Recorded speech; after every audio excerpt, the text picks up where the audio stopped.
Welcome to the next generation of fear. Forget everything you think you know about Halloween horror nights because we're talking about an evolution so radical, it's going to redefine fear itself.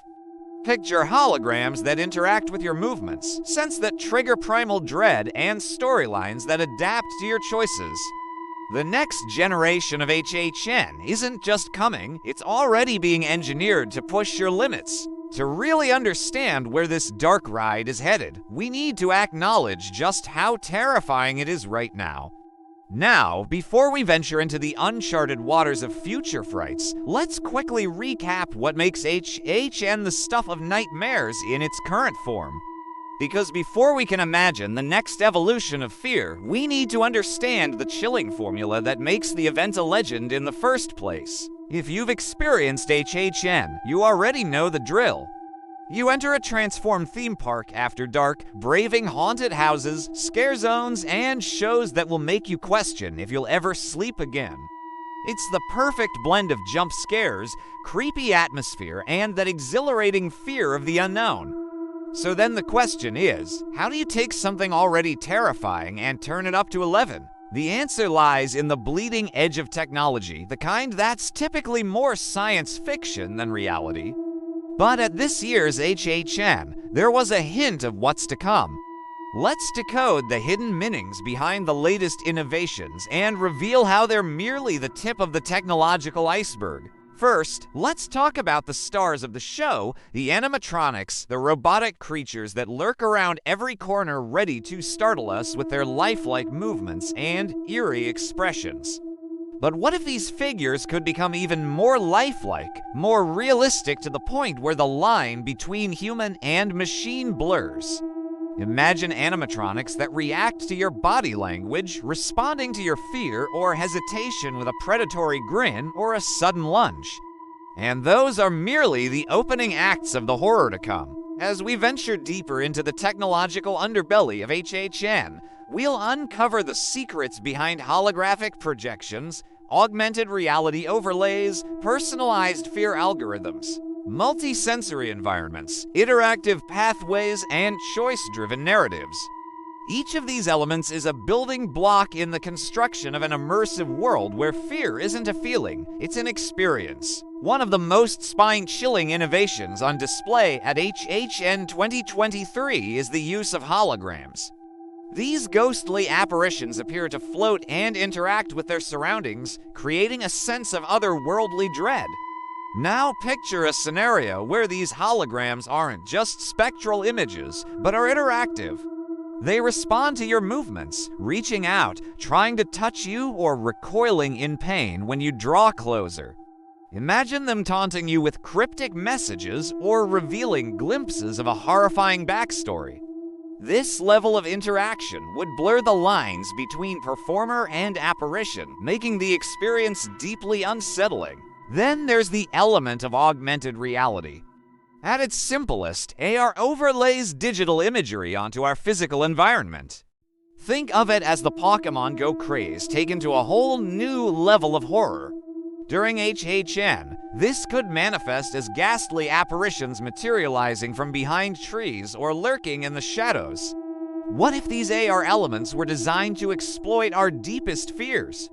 Imagine encountering a virtual spider the size of a car or a ghostly figure from your past reaching out to grab you, all made possible through your smartphone or AR glasses. But it doesn't end there. The true horror of the future might lie in personalized fear algorithms. This concept takes the idea of tailored scares to a whole new dimension. By feeding the system data about your individual fears, whether it's spiders, clowns, or the dark, you're essentially creating your own worst nightmare.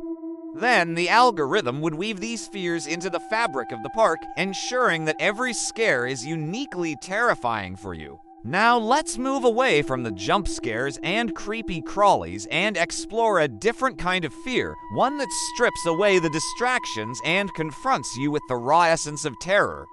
Enter immersive worlds. Rather than relying on jump scares and special effects, the focus shifts to creating an all-encompassing atmosphere of dread. Imagine stepping into a world where the very air is thick with tension. Every sense is engaged, every sound, smell, and visual cue working together to create a sense of unease and disorientation. The goal here is to evoke a feeling of helplessness, a primal fear that something is terribly wrong. And it's not just about the haunted houses. What if the entire park becomes a character in the story? Scare zones could evolve into full park takeovers, seamlessly blending into the environment. Imagine walking down a street lined with seemingly normal houses, only to realize each one is hiding a gruesome secret behind its picket fence. Then there's the idea of interactive pathways. In a traditional haunted house, the path is predetermined. You walk from room to room, reacting to the horrors presented to you. But what if the path wasn't set in stone? Imagine making choices that affect not only the scares you encounter, but also the outcome of the story. Perhaps you could choose to help a distressed character, leading to a more intense, personal scare, or ignore them only to face a greater danger as a result. This leads us to choice-driven narratives. Typically, haunted houses follow a linear narrative. You enter, something scary happens, you scream, you run to the exit. But what if the story unfolded based on your decisions? Imagine finding clues and making choices that piece together a mystery or even influence the ending. It would turn each visit into a unique journey, adding a layer of unpredictability and replayability to the experience. But technology isn't just changing the nature of the scares. It's also blurring the line between victim and perpetrator. Enter the next generation of scare actors equipped with holographic weapons that materialize from thin air, luring their prey into deadly traps. This subversion of expectations could lead to an entirely new breed of fear. Imagine facing a creature that appears invincible, capable of summoning terrifying weapons with a mere swipe of their hand. The psychological impact of such a confrontation could be devastating. Now, as we stand on the threshold of the next era of HHN, it's crucial to ask ourselves, what is the purpose of all this technological terror? What is the ultimate goal of pushing the boundaries of fear? One thing is certain, it's not just about creating an adrenaline rush or a few screams. It's about exploring the depths of our primal fears, confronting the darkness that lurks within us all. Imagine being locked in a room with your deepest fears, forced to confront them without any hope of escape. You could try to hide, but there's nowhere to run. You could try to fight back, but your efforts are futile. All you can do is watch in helpless terror as your worst nightmares come to life around you. This is the kind of fear that can break you, that can leave you traumatized long after the experience is over. Of course, there are limits. There has to be a point where we say enough is enough. But where exactly is that line? How much terror is too much? As we continue to push the boundaries of fear, it's important to ask ourselves, how far is too far? What are the ethical considerations involved in creating an experience that could potentially harm or traumatize its participants? It's a fine line to walk, but one that must be walked if we're to continue to evolve the terrifying landscape of HHN. Finally, let's address the question on everyone's lips. What does the future hold for HHN 2026 and beyond? Will we be thrown into virtual hellscapes controlled by sadistic virtual entities? Only time will tell. But one thing is certain, the innovations showcased at HHN 2023 are just the beginning. As technology continues to advance, so too will the level of fear. But maybe the future of HHN isn't just about one day in October. Maybe it's about creating year-round, smaller-scale, fear-based experiences that pop up in unexpected places, leaving us on edge at every turn.